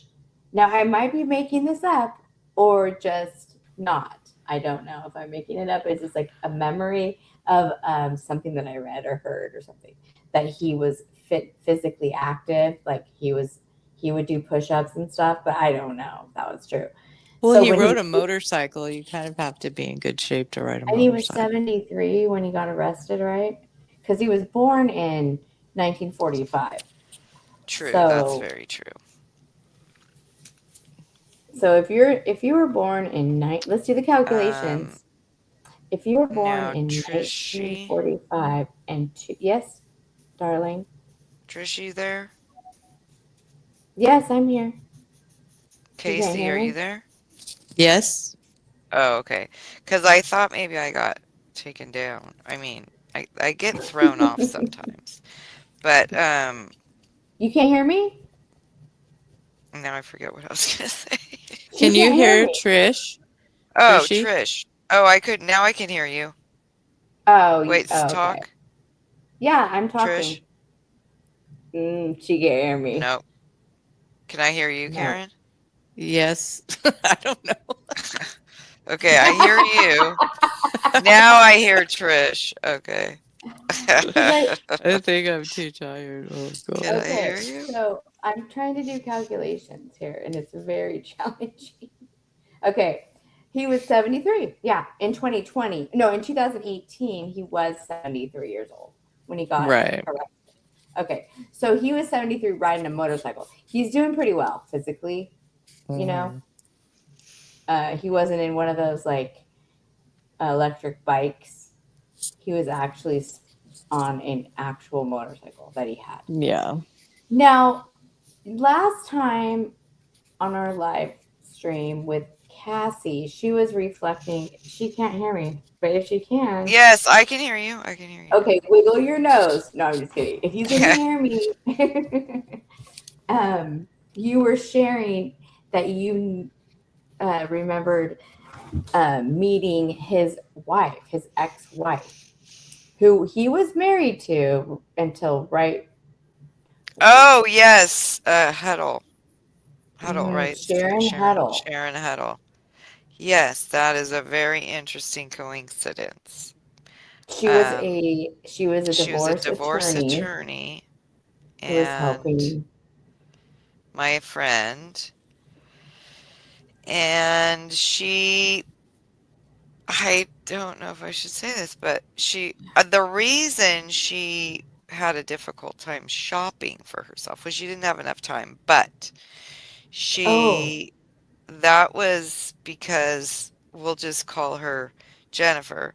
Jennifer, who was my friend, she she and I would shop a lot and I would always try, help her. And I'm like, I would tell her sometimes that looks kind of matronly or not or older. I would just she said, "Oh, I'm so glad you helped me to dress younger." That was what Jennifer said to me. And then she said, "I am going to Sharon Huddle would love for you to do that for her." And then she wanted me to give her that service for money, for pay. So I said, "Oh, okay, sure." And then I was run over by her vehicle, and that didn't happen. But yes, she's a larger size woman, so she always had a hard time finding clothing too. So that's my story. And she was the ex-wife of um, the And Iran. you didn't even know that until like a No, I day just found ago. out when we were just Yeah. talking about it. Well, let's just put it out there, okay? His wife didn't know the whole time, right? Right. So she was practicing law, and he was Right. working on. He was a mechanic working Well, what on year were the. they married now? From the years? Because he was Um, married to another woman when no, he he first. wasn't married. He wasn't married. He Yeah, just Oh. he wanted. was engaged, but she kicked him Yeah, to the curb. Oh, okay. because didn't he like threaten her? Didn't he say, "You better marry me, or I'm going to shoot Oh, SOT that's right. Yes, you"? that's right. It was Well, kind of a bummer. That's not something that you shouldn't do that. no, you really shouldn't. He You really married should. Sharon It's a It's turn Huddle. not a good off. idea. It's a He big turn married, off. can So you hear that's me? his first wife? Yeah, Yes. we can hear you. We're just talking Okay. He over you. married Sharon on November 1973 in Citrus Heights. She was from Oh. Citrus Heights in a ceremony held in Auburn. So, and then in 1980, they purchased the house in Citrus Heights where he was eventually arrested. That was 5 minutes from where I lived. Oh. And they also had a second home in Long Beach and lived there for much of the 80s. Oh. Huddle became a divorce attorney in 82, and they had 3 daughters, 2 born in Sacramento and 1 in Los Angeles, and then they separated in 91. Oh, wow. And I met her in 2008. They Mm. separated, but they did not divorce. Divorce until several Hmm. months in 2018, months They were after still the married. arrest. Yeah. Yes. She Yeah. filed for divorce in July of 2018, which was Wow. finalized the following year. Neither his wife nor his children suspected he had committed serious crimes. His eldest daughter described him as a perfect father, while his wife accepted his explanations for being away from home. He was living with a daughter and granddaughter at the time of the arrest. Oh, Wow. That's that's so so sad. wow. That Yes. I mean, Because, luckily it didn't sound like he was abusive towards them, so that's good. yeah, he got all of his abuse out on others, apparently. Mm-hmm. That's so that is blows my mind. His poor Mm-hmm. What? kids, gosh. Yeah. Well, I was gonna say something really profound, but I did forget what it was. It was really, really good, and then I just went out of my brain. Um, oh, I was gonna say, click that thumbs up wherever you're watching from. That helps us. It helps us share this information out to all who would like to hear it. That's And thank good. you for Yes, coming please to our do. channel. It's been fun, huh? It's been very fun. It's been fun. I mean, It's we been could go fun. on and I gotta on. run. Just kidding. You're such a vine. You're such a poet, and you didn't even know it. That's right, Dad. You were Um, channeling Dad. Oh, yes. I was gonna say something about Did you get that email I sent you? I mean, yes. you didn't want to talk about it. We can discuss I it. So sent you you another picture of Carol Daly today? too, just now. Today? I mean, Oh, yeah, just a minute. okay. Well, let me. Because she was a smart dresser, Carol Daly. She was a smart girl. and She she is didn't a make herself smart look girl. inviting, that's for sure. It wasn't that they said that the description on the public service announcement to teach women in the 70s how to become less of prey for these predatory people is to act inviting. Purposeful. They said do not act she was acting much too inviting. But all you see in the video is the woman just walking really hastily past these. It's like, how is that inviting? I know, But she wasn't. Well, she kind of had her purse like hanging, not very paying she wasn't attention to clutching it. it and running Yeah, fast. yeah, I thought she looked like she's having a good time.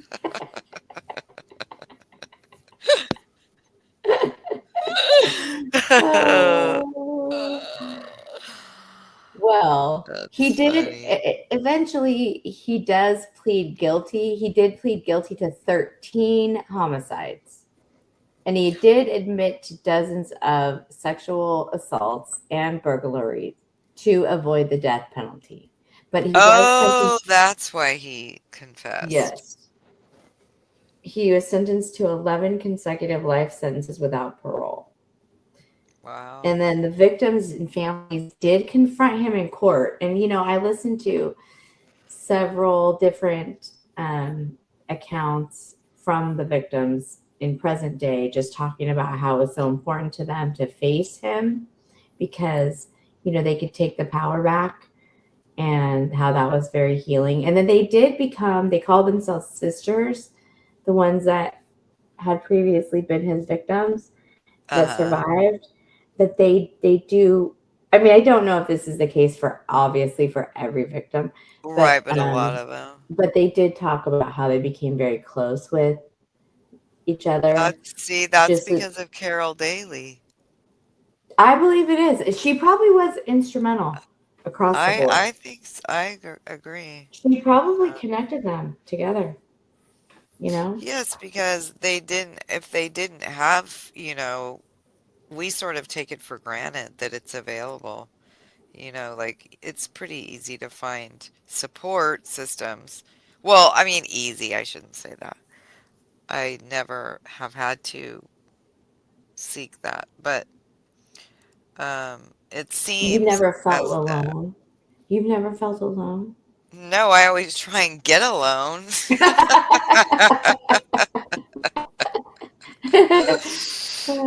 Just kidding. Um, yeah. So, I mean, at least you know where to turn because we have the internet and everything, right? You just go, oh, I guess I could Oh, find support looks like one of online. our friends went to bed. Oh, oh, Good night, Karen in the chat. Thank you for coming. oh, Karen. Yes. Thanks for coming by. Thanks for she's an OG. She's an OG supporter from way back. And we thank you, Karen, for visiting our Yes. channel. And we miss Um you. and we miss you. Um what was I gonna say?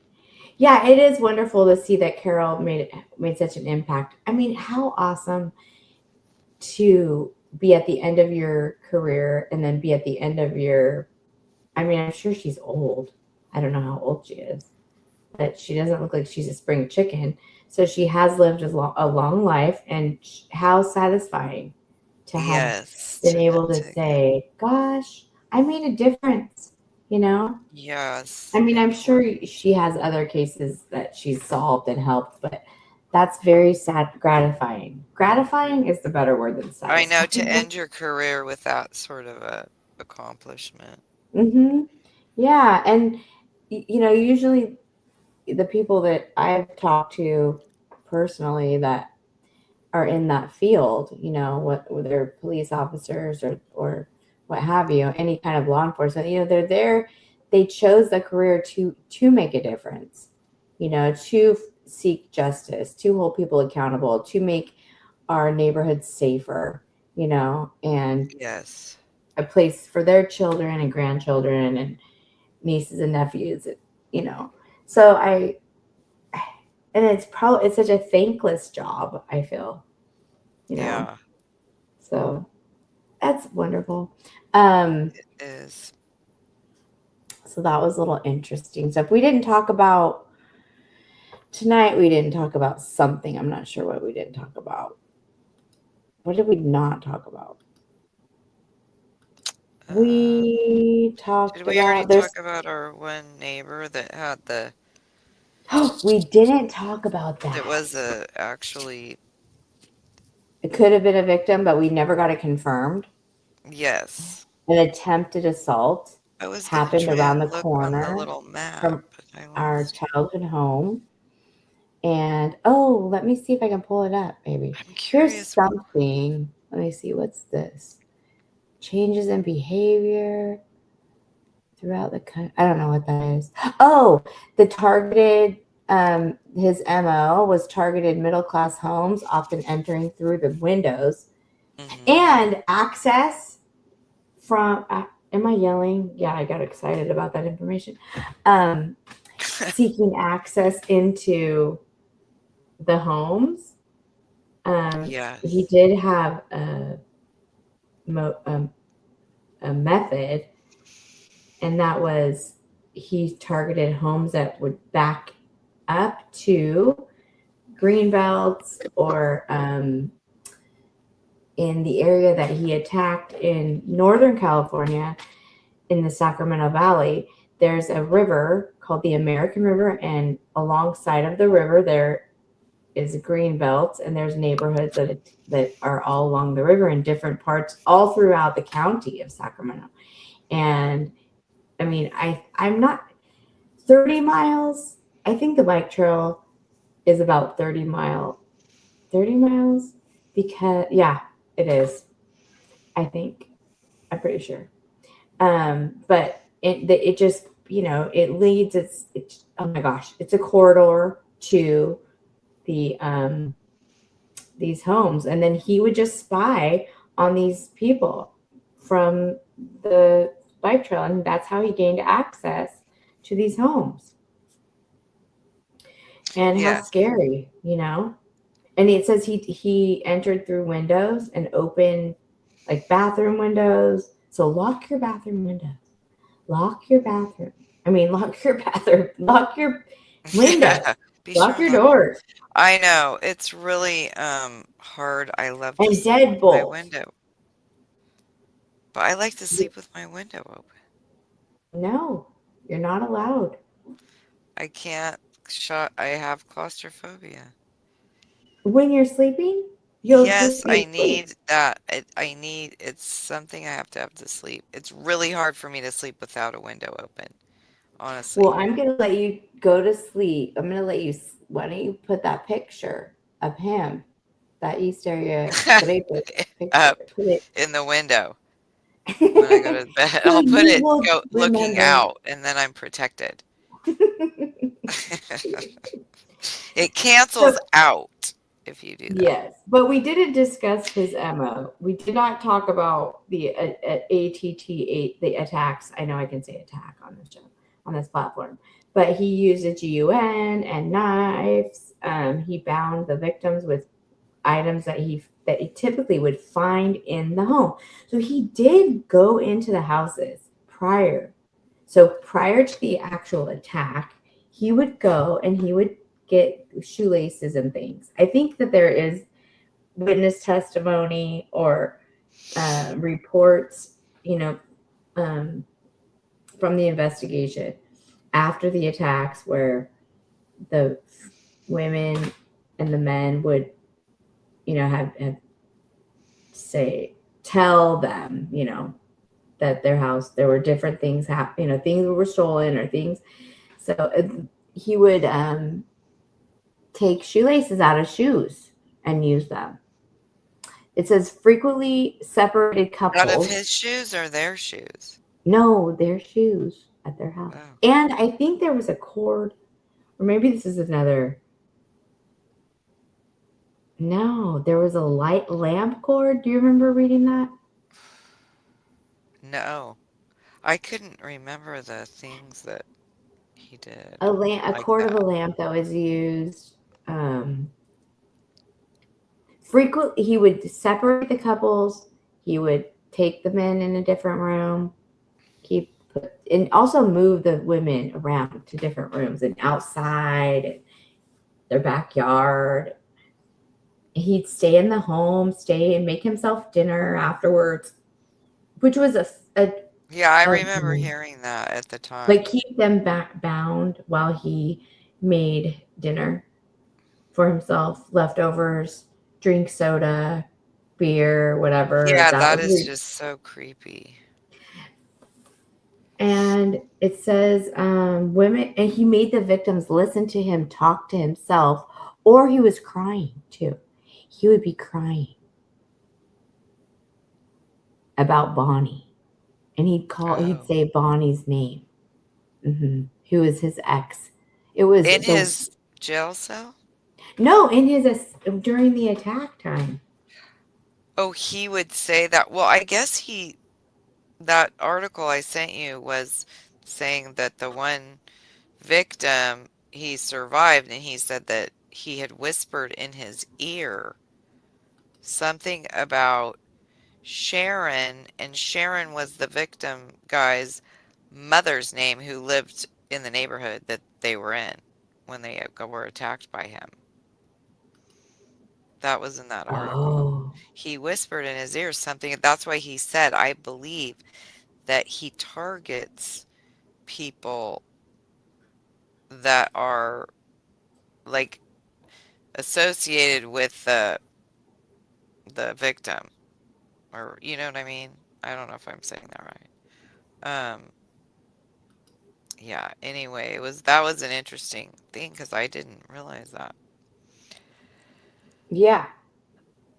I just emailed you it's a Yeah. link to a did you see it? I'm not getting your email right this moment, so it's not there. But let Oh, me show okay. this particular. Yeah, I I, don't ay. Is this the right one? No, that's not the right one. Un momento, por favor. I have 30 screens going here.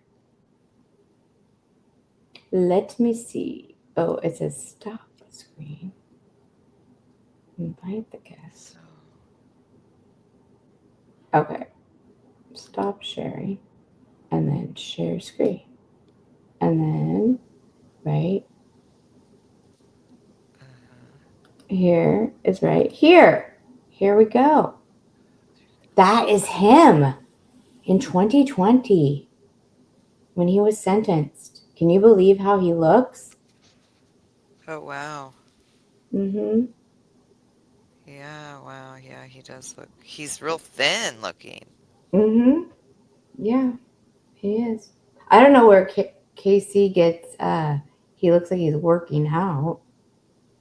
Well, But in that mug shot, he looked well, you couldn't see his body all that obviously, but his upper part of his body did look more broad, rounded. mm, I mean, he looks like he's fit and trim, but he's been in jail for a while here, right? Yeah, yeah, he he's looks like he lost oh, weight, she's and back. Here she Yeah, he is. definitely Here she lost weight. is. yeah, I woke up. Oh, do you need to go? That's okay. You can Are go. You you have a all big packed date up? tomorrow for your travels. Yeah, I'm just falling asleep, so yeah. Okay. So I Well, I'll take had you a off the good stage. time. Okay, I will Okay. talk to you later. Thanks for Okay, have Thank a everybody good who you. showed trip. Thanks for up. calling. All Have a right. Love good you. journey. Okay, thank Okay, you. love you. Okay. Love you. Good Good night. night. Okay, Good sleep night, good. night. Good night. Night night. Night, Sleep night. tight. We'll let her go bye bye. Tight. Um, That he is so, oh my gracious. Okay, let me see if I can find, I'll look at what you sent me. And does anyone need a intermission? anyone. There's You need just to the go to two of the, do us. you need to go to the little girl's room or what have you? Let me Might need to take see. a moment. Take a moment. I'm verklempt. Looking at this picture is just making me verklempt. Janie. So you said that it was, you sent it. I'm not getting any of your emails. So I think perhaps Okay, well, you I might be think sending sometimes it doesn't go, maybe. Okay, let me see.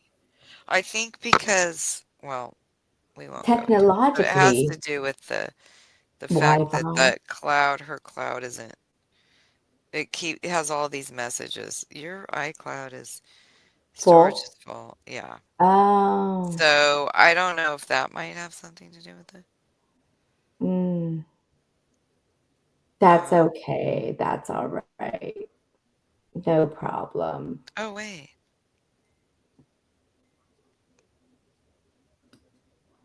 That's okay. I was That's gonna. We not. can put this back Oh, up I on. see. Okay, I get it. This is why. I understand now. It's gonna come now, because so you didn't get the other Okay. one. Mm-mm. You didn't get the Mm-mm. article, the SF Gate one. Mm, not right now. Okay. Well, no, I'm just so. earlier. Let's Oh, see if this one. earlier, not today. I have not received anything from you, Oh, but previously oh, I did you receive had. Okay, so what something. I think I figured out what it is. She has like two Oh, different Gmails or three, I should say three. that's Okay, okay. let's see if you get this one. Okay. Da, da, da, da, da, da. Here, let me see if I can find it. Fun little sound. So, I don't see it yet. I don't see oh, it. Nope. well, But I gosh did darn it. find out that my Golly Amazon gosh. order is coming. My other calculator that I ordered, it is Oh, coming. good. It's running a That's little good. behind schedule. So it's not coming to you. Okay, so I don't know. Mm-mm. That's Because I okay. did send them before. That's why it's so weird. It's no worries. No worries. We will It's figure it out. well, I'm very Hmm? worried. Well, we might have to call the police. And Yes, but they're doing okay, so do you think we're they're working on the cold case files. but Thank you. every time, whenever we get close to talking about this case, then Something my heart happens. beats faster. Did you hear that? Oh, that's your My heart beats heartbeat. faster. Oh my goodness. That is just silly fun, I tell you.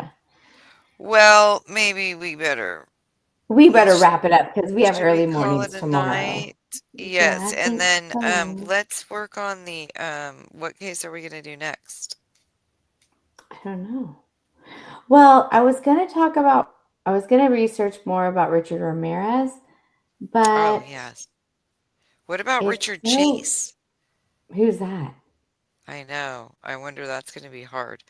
I haven't even looked. Richard What? Chase, that he was a I don't know vampire that. killer in Sacramento. No, I don't know I that mean, case. vampire unaliver. Um, that's the one where the dad actually lived. He had lived in the apartment building where he lived when he committed these crimes. But Oh, dad oh, lived oh, there back oh. in the day, like in the 60s. What year, what time frame was it? It What time? was about, it was in the 80s, I want to say. Sometime in the 80s.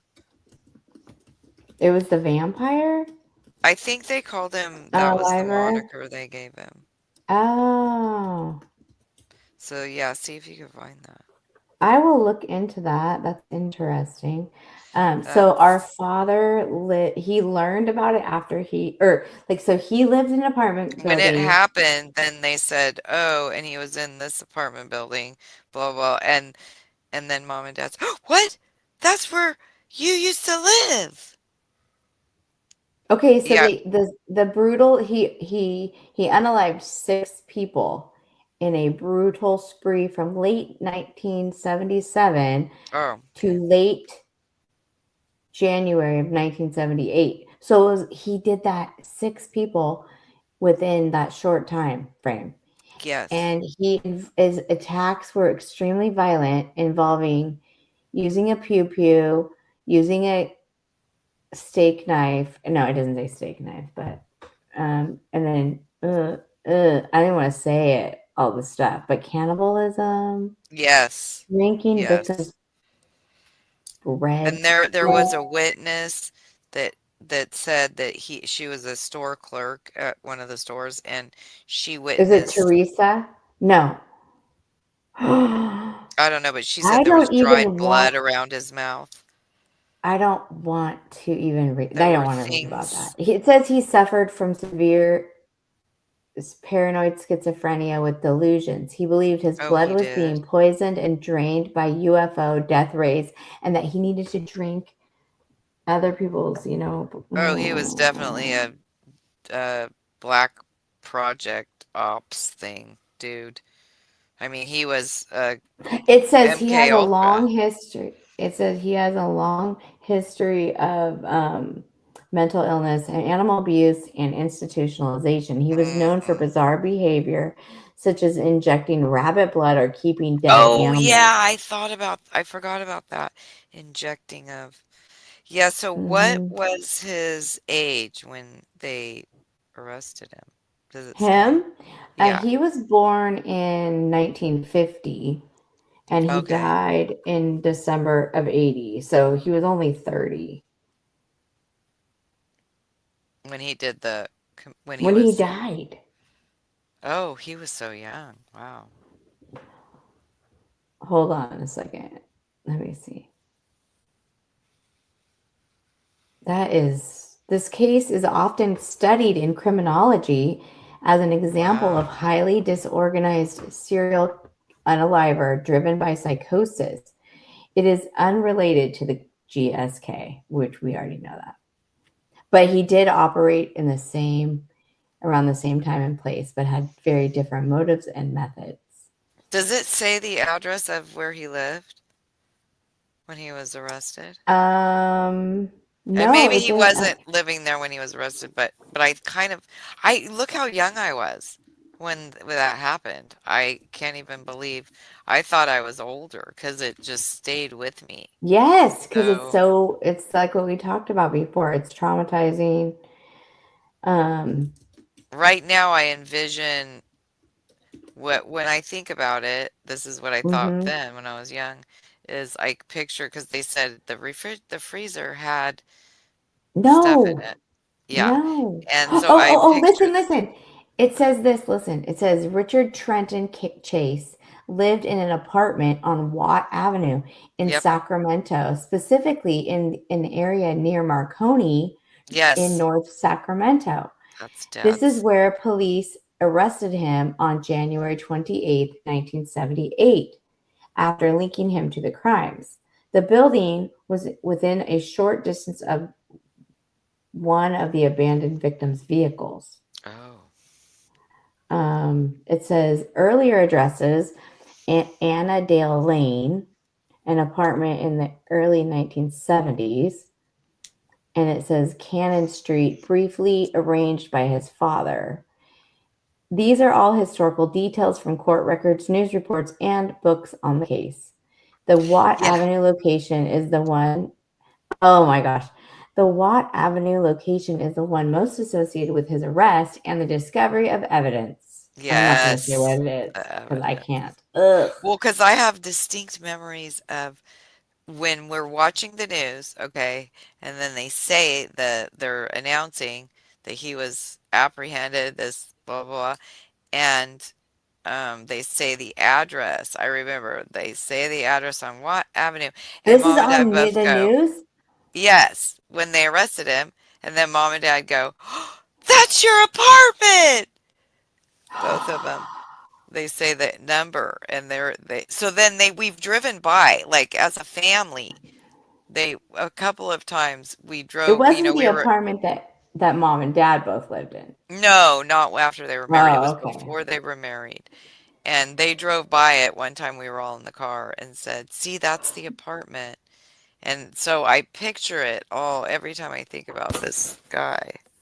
picture that apartment building and envision. That's so Isn't that scary. crazy? Mm-hmm. Um, it this complex from the late 1970s has been referenced in true crime accounts, but I won't list exact unit numbers or encourage any modern visits, as it's private property, and the events happened nearly 50 years ago. If you're researching for a project, it tells you what to do. There is a book, excuse me, called The Vampire of Sacramento. Oh, it's a book? Yeah. Isn't that scary? It's so scary. Um, we were last time we were talking about how everything changed, you know, when during the East Area Rapist,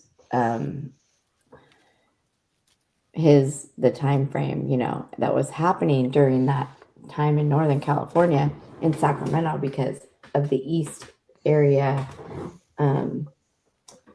assaults, and how it changed the innocence, the feeling of safety and innocence among the community, and how people started locking their doors and things, right?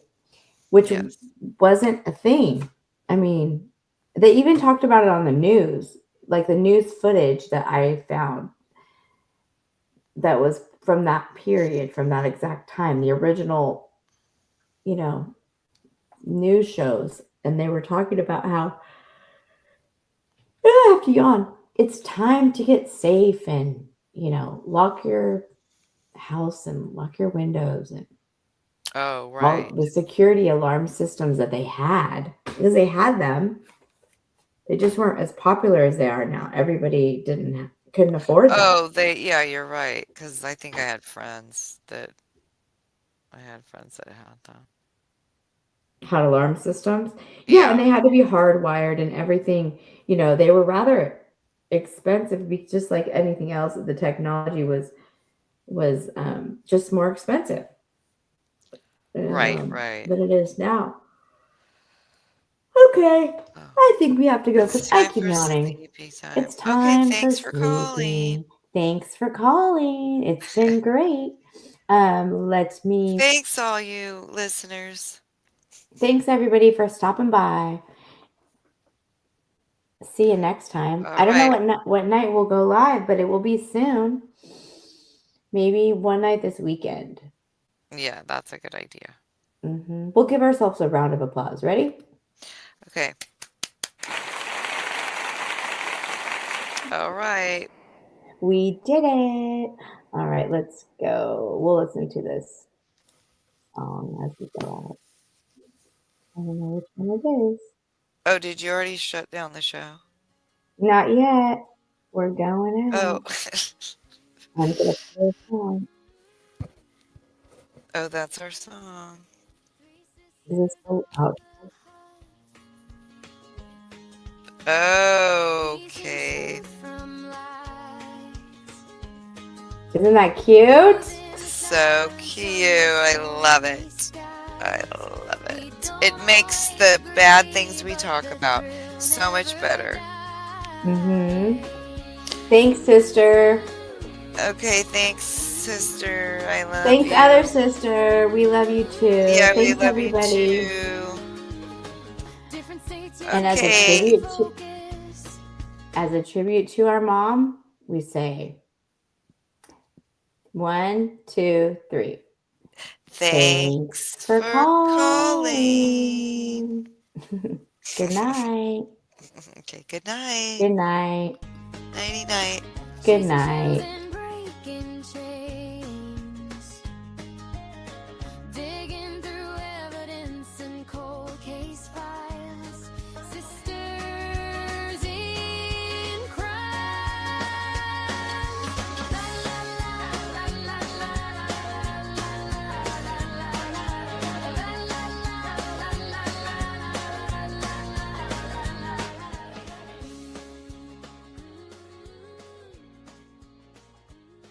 Thank you so much for tuning in today, and we will see you next time on Sisters in Crime. Good night, everybody. God bless.